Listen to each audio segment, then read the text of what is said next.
Hi guys, Shamion here. I am doing a traditional Trinidad Pilau demo for you all today, okay? So in this bowl, I have about 5 cups of fresh pigeon peas. Is the frozen one, I prefer it. If you must use the canned stuff, use the green pigeon peas in the can, right? However, try and look for the fresh ones, right? I have about cup and a half of pumpkin, rough chopped, freshly chopped pumpkin. I prefer first up. I have some green seasoning, a nice medley here mix, which is chives, pimento, garlic, ginger, and onions, right? Fresh, everything was fresh. I don't use butter stuff, and I have a couple cloves of garlic to start my pigeon peas. I will show you all the process that I go through. I have some coarse sea salt and some grind spice, which is some grind clove and regular spice powder, right? So I'm going to start now. This is my coconut milk, of course, and the brown rice. You must use brown rice, brown long grain rice to cook your pilau, right? So I am going to start now. You just want to use a bit of regular cooking oil. You can use canola or canola vegetable or corn oil. You can also use in this. You could get away with basically almost any oil. You can use extra virgin olive oil also. You can use the coconut oil for cooking also in here to give you intense coconut flavor. So I am going to put the garlic to burn. At this point, it gives some more nice depth of flavor when you do it this way. For me, if I have pigeon peas and it doesn't have burnt garlic, it doesn't taste the same, right? So there goes my garlic. You don't want it burnt too dark because I don't take it out, I leave it in there. Using a cheesecloth is not necessary. You want the garlic maintains it stays whole more or less even though it's burnt, right? So we don't need to use cheesecloth or any such thing. Fine thyme is really good in here too. You can always feel free. In the US, you might know it by different names, but growing up as a child, I knew it as fine thyme, right? So this is what the fine thyme looks like. Usually, if I'm using a big set of fine thyme, I have cooking twine that is safe for cooking, and I will just tie it into a bundle or a bouquet. But because it's not plenty today, I'm not doing that, okay? So the garlic is getting some nice flavor at this point. I just wanted to go a little more though, right? But like I say, nothing to be worried about because it stays use fresh garlic, eh? Don't buy no minced stuff. And just smack it to the back of a knife, smash it, and just that's it. Get off the skin and that's it, right? So this is the color that I'm looking for. I'm going to use some of that fresh seasoning that I told you all about earlier. I'm going to use a bit of it in there. I'm going to put my peas exactly at this point.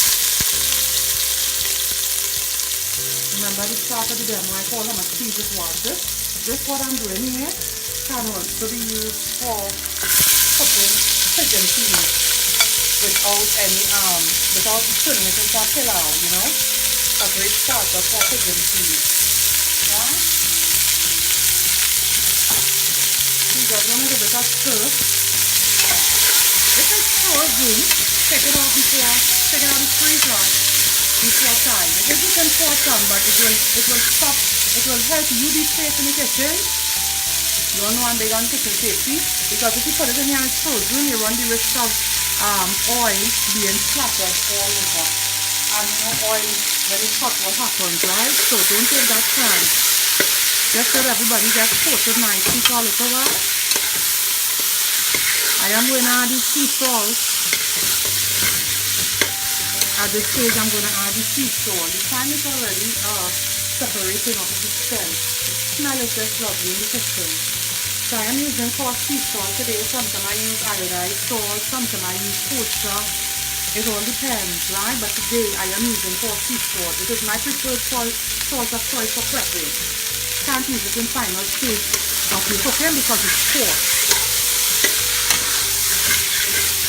I will be adding just a little bit of the spice, and I follow the combo I had in here, right?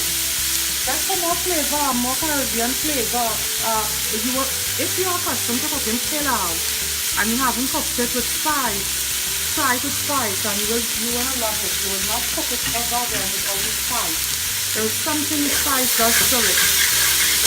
Remember I told you all the same procedure here can be used for pigeon peas all by itself. One thing is you're gonna have to let it cook, and I am gonna pressure my peas also for the sake of time. I should have said that. Once it's fresh pigeon peas, you should pressure it. So in goes the milk, the coconut milk. Right? And I'm just going to leave it to pressure for about 20 minutes. I don't want the peas overcooked. If you are cooking it on the stove, you're going to have to keep checking for when it's tender. Right? You're going to have to put your coconut milk to suit the amount of peas you are using.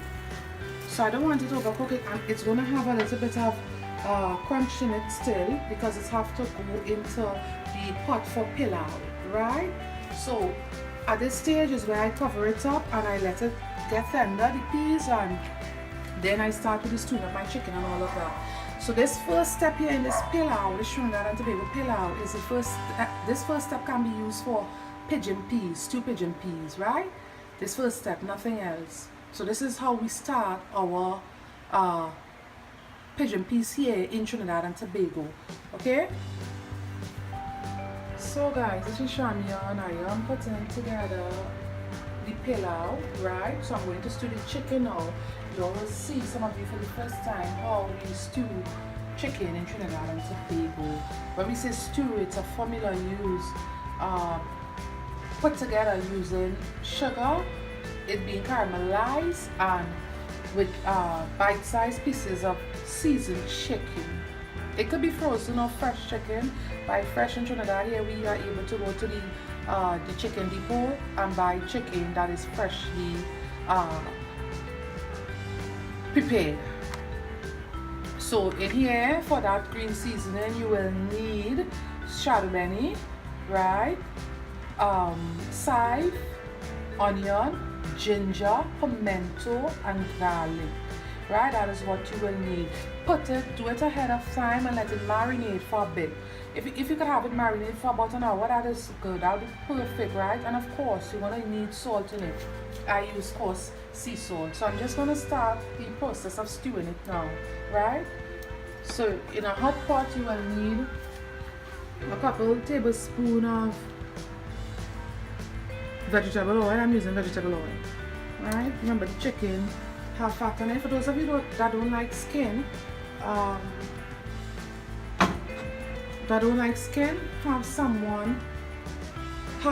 your butcher remove the skin and cut it up for you, right? But for me, it's better when the skin is on for certain things like curry and stews and so forth. I don't remove the skin. Also to bake, I don't remove the skin, right? So this is my brown sugar. The pot is screaming up. A couple tablespoons of brown sugar. It's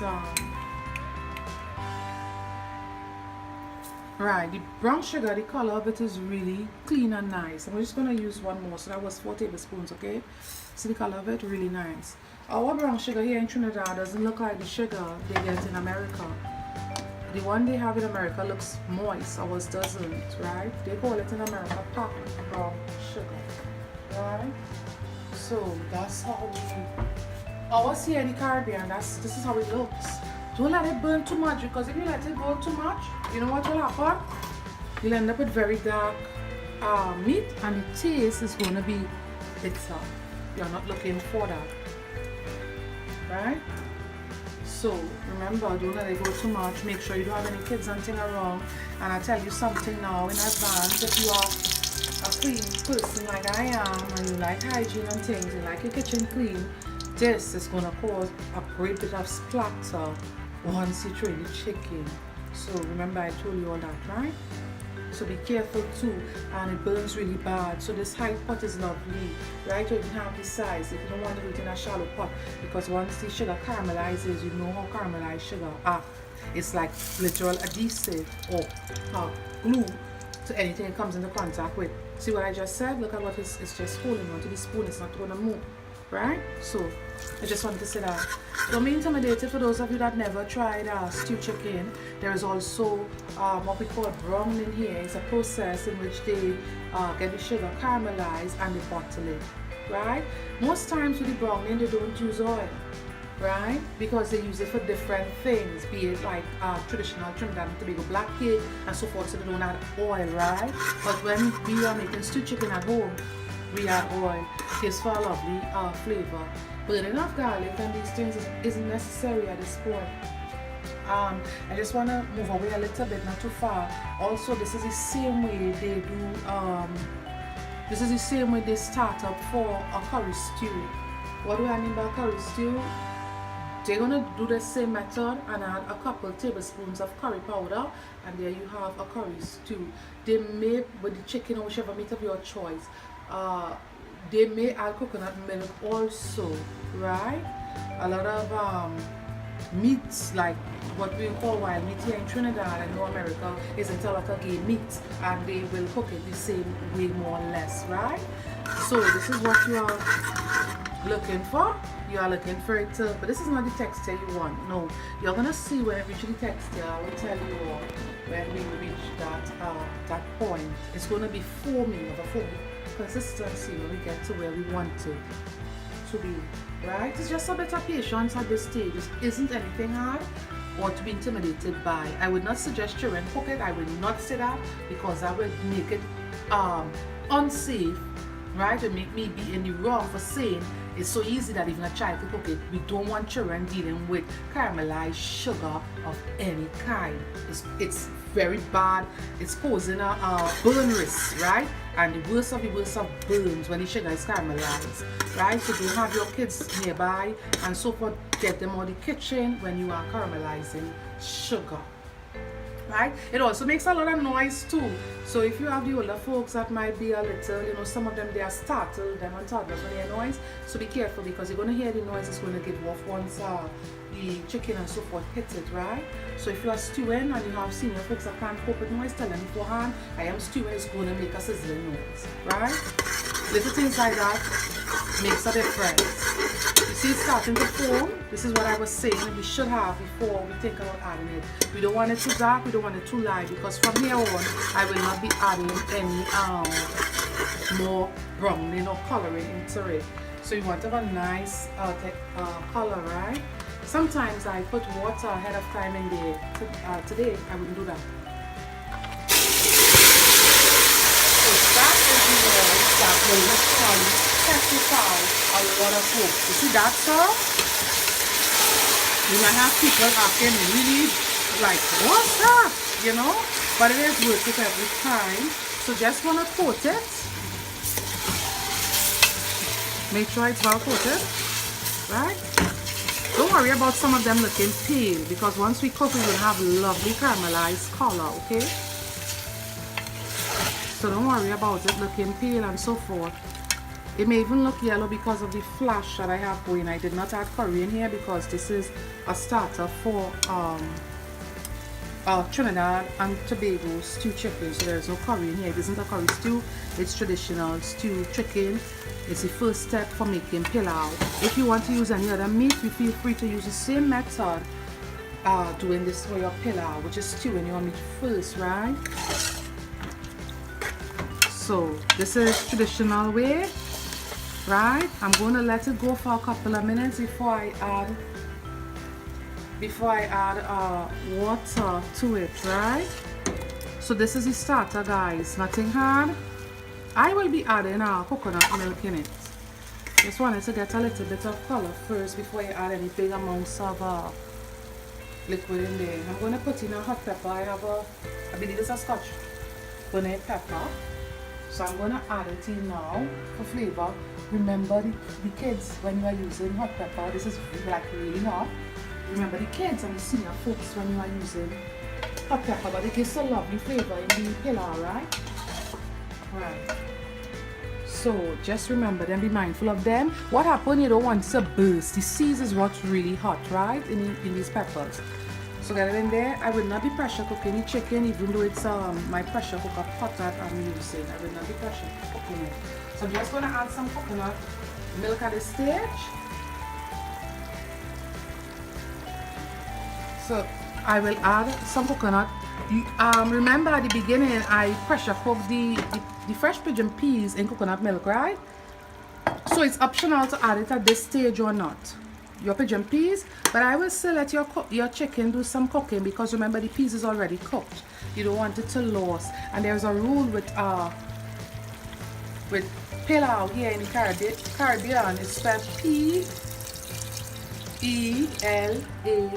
right? So there's this rule, right, and it came from the local cooking authorities, right, where they say we must have more peas in the pilau than rice. Some persons call this cook up. It's really the same method. They say cook up, they don't say pilau. For whatever reason, I don't know. Some persons will cook it without the pigeon peas. I love it with the pigeon peas. So did my father. Right? He's no longer with us, but he loved it with pigeon peas. Lots of pigeon peas also. So I'm not going to add my peas, like I said just here, because I already cooked it. Right? This is what it looks like. It was frozen pigeon peas that I cooked beforehand at the start of the demo. You all remember that, right? So I'm going to add this actually about 15 minutes into my chicken being tender, cooking. I'm going to add it about 15 minutes in. I'm going to add the rice the same time I add it, and I am going to, put seasoning to taste. By that I mean salt and some more freshly chopped green seasonings, and that I did beforehand. I'm going to let you all see the consistency that a great pilau should be. It shouldn't be too dry. It isn't fried rice. It is pilau when you want it nice and moist, right? So you guys going to see how it all comes together. So this is what you want your stewed chicken to reach. Trinidad stew chicken. Right, remember I said before that this is just how we do stew chicken. The only thing here is it have a little too much liquid in it still, so it will have to reduce greatly, right? But this is what I want, because I'm doing a Trinidad and Tobago pilau, or cook up as some persons will call it. So this is perfect for what I want it for. But when you are doing stew chicken, Trinidad and Tobago stew chicken, you want it reduced somewhat, even more thick, nice consistency. So now I'm going to add my pigeon peas that I pre-cooked. Remember at the start I pre-cooked some pigeon peas in coconut milk using burnt garlic and seasonings and so forth. So I'm just adding that. There is thyme and so forth in there.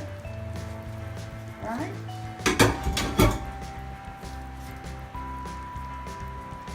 There's thyme and so forth in there, so I'm just adding that, right?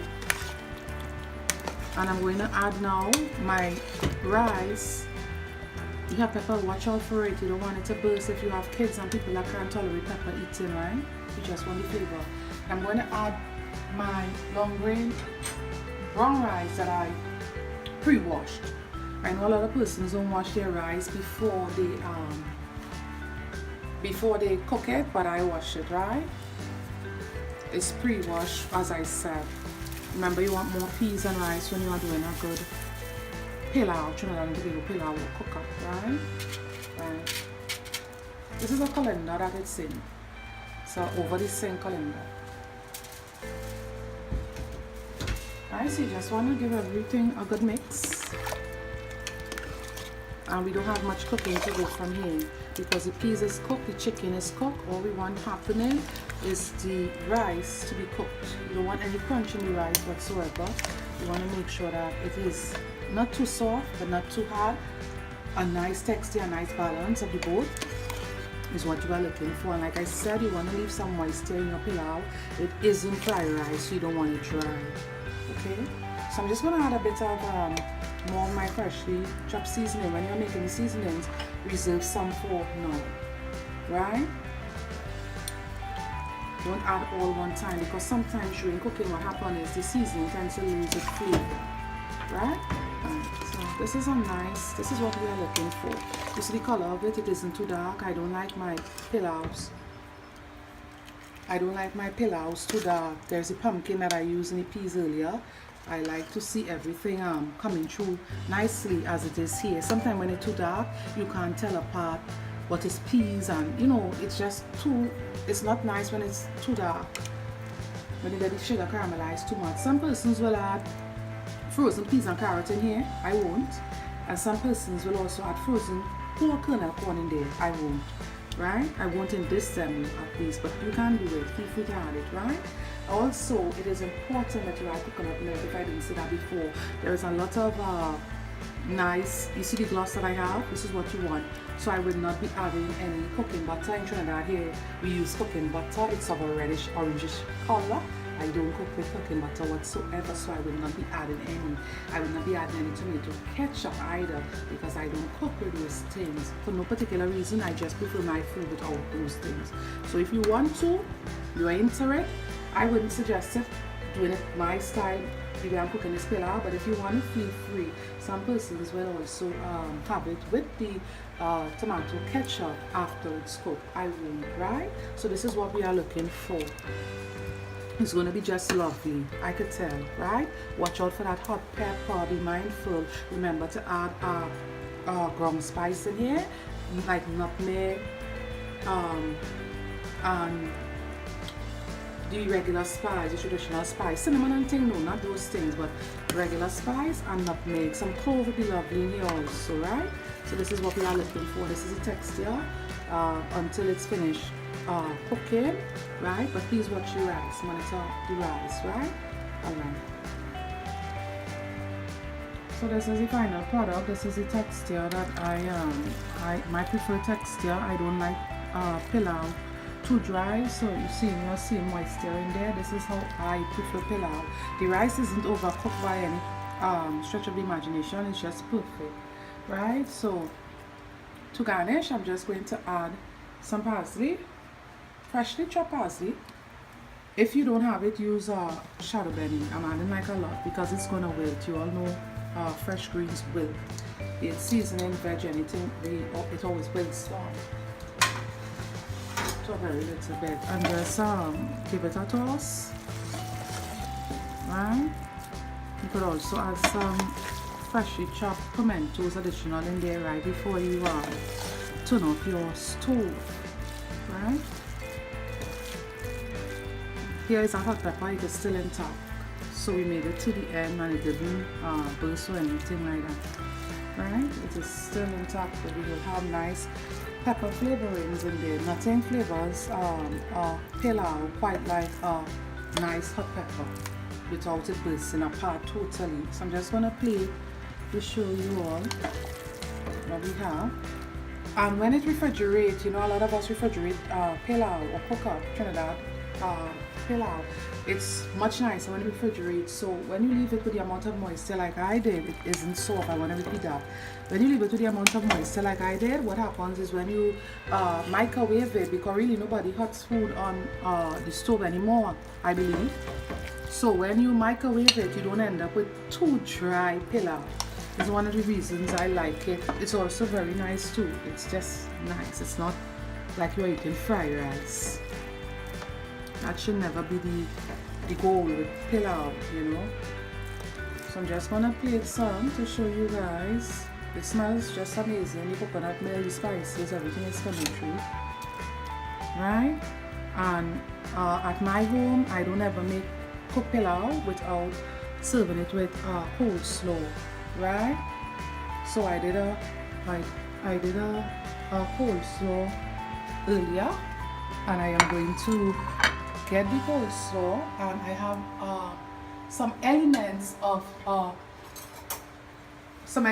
fresh salad. When I say element, it isn't full fresh salad. It's just like a couple slices of fresh thinly sliced salad tomatoes and some red onions. So it's some elements because I have no lettuce in there. Remember, the coleslaw have veg in it also, right? Right, but like I said before, I don't ever cook coleslaw at home, pilau at my home, without serving it with coleslaw that I made home also, right? It's just really good. It's like a really good marriage of food when you put coleslaw with pilau. I can't explain it, right? Just prep ahead of time so that you won't get to feeling lazy once you are almost done cooking and you don't want to do the coleslaw. Make the coleslaw ahead of time. Right, so this is how I usually will serve pilau at my home. Right? We should be eating balanced meal. We should only do fancy stuff once in a while or when we are trying to impress anyone. I cook, I plate, I do everything. Whether I'm doing a demo or video, I do everything the same, like all the time. There is no go between for me. Really, there isn't. So this is how I will plate my traditional Trinidad pilau or cook up at my home. You can squeeze a little bit of lime on, fresh lime on the tomatoes, but don't add salad dressing. It will be an overkill because the coleslaw already contains mayonnaise, right? So there you have it, guys. I hope you all enjoyed this demo as much as I enjoyed doing it for you all, and I'll be with you guys soon in the form of a next demo. Alright? Okay, bye. Hi guys, so this is what I've been up to. This is the final product. I was doing a demo of pilau, chicken pilau, freshly made coleslaw, and some elements of a fresh salad. It's just lovely. I know you guys want to eat it, right? I know. Alright guys.